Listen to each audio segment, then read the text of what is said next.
তৃতীয় পৰ্যায়ৰ নিৰ্বাচনৰ প্ৰাক্ষণত নিৰ্বাচনী প্ৰচাৰত ব্যস্ত শাসক বিৰোধীৰ নেতা মন্ত্ৰী বিধায়ক ভাৰতীয় জনতা পাৰ্টিৰ গুৱাহাটী লোকসভা সমষ্টিৰ মনোনীত প্ৰাৰ্থী বিজুলী কলিতা মেধিৰ নিৰ্বাচনী প্ৰচাৰ অব্যাহত আছে।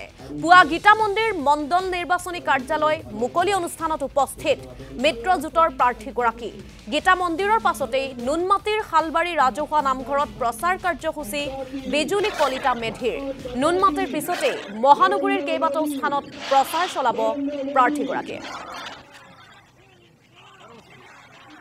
দেখিছেই যে ৰাইজ আমি যেতিয়া আহিছোঁ, ৰাইজৰ যি উৎসাহ, ৰাইজৰ যি আনন্দ, গতিকে সেই উৎসাহ আৰু আনন্দ আমাক আৰু বেছি উৎসাহী আৰু আনন্দিত কৰে। নামঘৰত সেৱালৈ আশীৰ্বাদ ল'লোঁ যে আমাৰ ভাৰতীয় জনতা পাৰ্টি আৰু মিত্ৰজোঁটৰ চৰকাৰখন যাতে 400 পাৰ হৈ পেলাই যাতে চৰকাৰ গঠন কৰিব পাৰে আমাৰ শ্ৰদ্ধাৰ নৰেন্দ্ৰ মোদী ডাঙৰীয়াৰ নেতৃত্বত, তাকে আশীৰ্বাদ লৈছোঁ।